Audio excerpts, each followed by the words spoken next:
Village Vic showed very good bumper form in the sort of first 2/3 or so of the season, but was he just a little bit disappointing when you took him to Cheltenham and then on?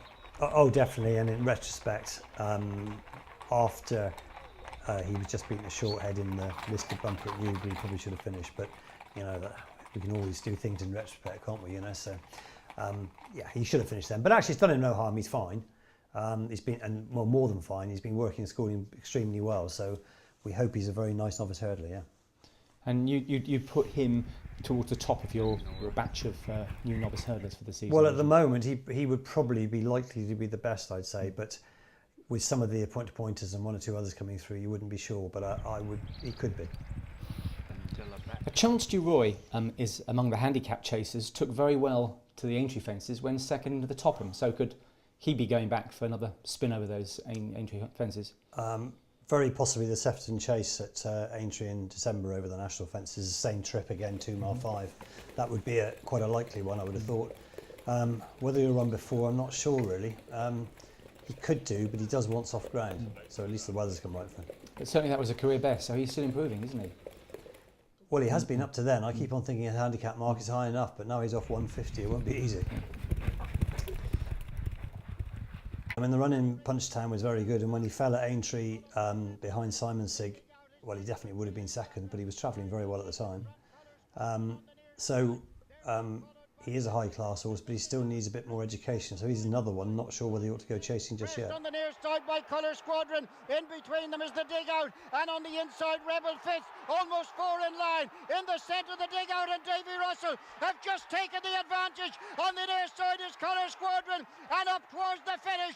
It's a champion ride by the new champion jockey.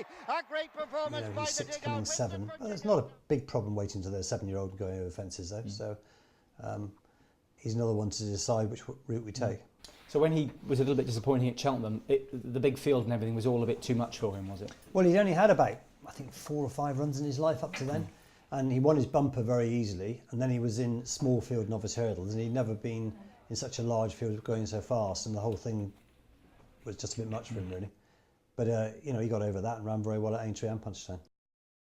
Snap Tie, the leader, chased by Ben Ash over the final flight. Snap Tie, it was awkward. Ben Ash on the near side is a right chance now, and these two battle with 100 yards to go. Snap Tie, Richard Johnson from Ben Ash on the near side, Andrew McNamara, but it's Snap Tie keeping on strongly. What a training performance by Philip Hobbs. Snap Tie wins it from Ben Ash, clear of Satu. One Cole Sharbury running on. It must have been fantastic for everyone concerned to see Snap Tie come back from such a long period off the track and win at Punchestown. Yeah, it was really good, particularly bearing in mind that the ground went soft and we thought he wouldn't even cope with it, you know. And he's won well. It was fantastic, really, at his age. He's had an ongoing suspensory problem, so that's not the main tendon that the horse might really badly break down on. But he's got a grumbling suspensory, which we managed to manage last season, and actually with the summer off, it's actually got better. So, you know, you'd be hoping that. I'm sure at some stage in his career it's going to cause him problems again, but at the moment it's fine. I would have thought the Greatwood Hurdle is the likely race for him. And if he were to run well in the Greatwood, could he stay down a hurdling route this season? And then you've always got the option of going back over fences. Yeah, I mean, he's 10 coming 11, but Sea Pigeon won a champion hurdle, I think, when he was 11. So I wouldn't, I mean, we're dreaming a bit, but I wouldn't totally rule it out because he is a very, very classy horse. I suppose, look, if he gets beaten in the Greatwood Hurdle, then he'll have to go back chasing again. At least he can run in graduation chases because he's won the one chase in his one run over fences, but he's not a novice, so that's difficult. The Disengager has been very much the star of your summer jumping team. Yeah, he's been absolutely phenomenal. I mean, to have won 4 this summer and broken the course record at Bangor and Market Raising when he won there, and to win all the prize money he has been fantastic and been great fun for his owners, and you know, hopefully he's not stopped improving yet. Is it just a question of confidence and getting his jumping together that's helped him to improve? Or I think so. He's very genuine, but nevertheless his jumping's got better and better, and that's probably been the big help to everything, yeah. And could he perhaps be a horse for the Paddy Power Gold Cup? Or... Well, I think that's the route we're likely to take now, because we wanted to go to Cheltenham October meeting, but he was just slightly laying behind for a few days after Market Raising, and it's going to come too soon, really. So maybe that's not a bad thing. Go to the Paddy Power with a without running before, because if he won before, he'd obviously have less chance in it. I don't have anything else obvious for the race at this stage. But he would not want the ground any softer than good to soft. But the disengager is safely over the last. Armenian Boy is trying again, but the disengager driven out towards the line by Richard Johnson. He's holding on very well here to win it. The disengage.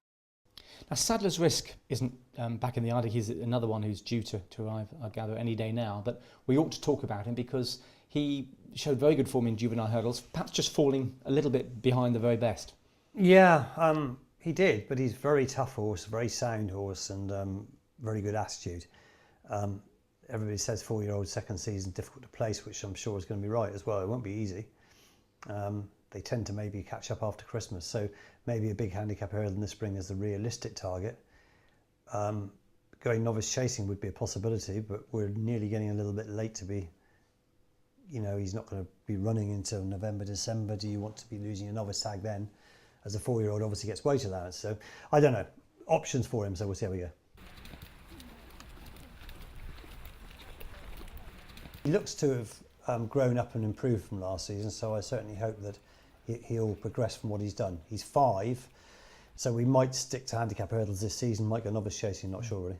So, you know, again, this may be a horse who's perhaps on quite a good handicap mark, and you could see him doing well in handicaps once he's... Well, he could well do, because he's certainly improved from last season. I suppose ideally you'd win a novice hurdle in October if it could work out in a race where his handicap mark wouldn't be altered if he doesn't beat horses that are higher rated than him, and then running the handicap hurdle and go from there. Govain is a newcomer to the yard. He's been around a little bit, but he's quite classy on his day. Yeah, delighted with him. Lovely horse, you know. He won the Peterborough Chase last season, and he's getting a bit older, but doesn't mean to say that he could still produce his best ability. He's a little bit difficult to place off 159 because he's a little bit in between handicaps and condition races, but I think he'd probably start in the Old Rowan Chase at Aintree and then go from there. And he seems to run quite well fresh, doesn't he?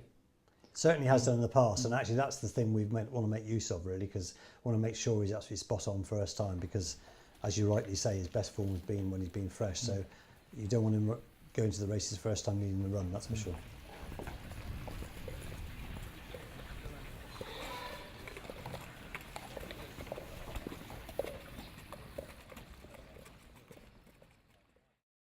Irish Buccaneer is from a family that you know well because you trained the Dam Supreme Serenade, doing plenty of races. Yeah, and the Dam's brother Supreme Prince, who was very good too. So yes, we've had the family for a bit, and he's just run once and won his bumper at Chepstow. I'd imagine he starts straight over hurdles. There's probably no point in running a bumper again. But yeah, a nice horse that should do well.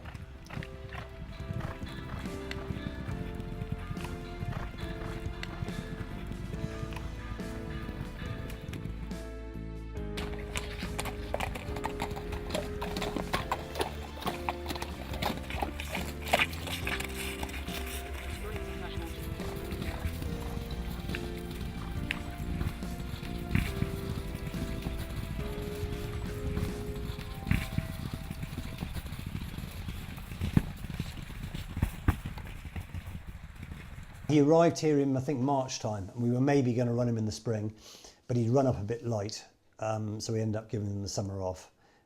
He had 2 runs over hurdles in Ireland. He won a novice hurdle, was second in the other one.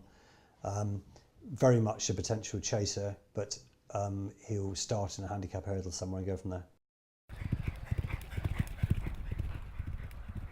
Salter Sunrise is a dark horse in that he's come over here just as the winner of one Irish point to point, but he looks a very promising individual. Yeah, he won his point to point very well. He's got a lovely, straightforward temperament, really nice horse to deal with. I mean, obviously he's only won a point to point. You wouldn't know what level he's going to be competing at, and as yet he hasn't even had a serious gallop. But you know, very nice sort. Talk on the Street. He's another one who you say has done well physically over the summer. Very much so, yeah. He was a bit weak last year and still ran very well. I mean, good runs, but a horse that hopefully, from what we've seen, should improve, and he'll run at Cheltenham the October meeting. And that's over hurdles, first time out, is it? Yeah, and then you'll 3 mile decide novice hurdle. Then whether decide to- what to do. Again, he's a 5-year-old, could go the chasing route, could stay over hurdles. We'll decide near the time. Cheltenham, we didn't see last season because of a tendon injury, and I gather he's due back in the yard any day now. Yeah, he'll be back fairly soon, but until he's back, we haven't made any plan at all. It's set probably Cheltenham in March and work back, realistically. He's got plenty of pace, I would have thought, start in 2 mile novice hurdles and go from there. He's definitely been an improver, and 2 miles seems to be his trip. He could definitely win more hurdle races, but if he does go novice chasing this season, now that he's a 6-year-old, he wants to start sooner rather than later, so not sure which route we'll take at this stage. He's probably going to school over fences first, then decide what we do.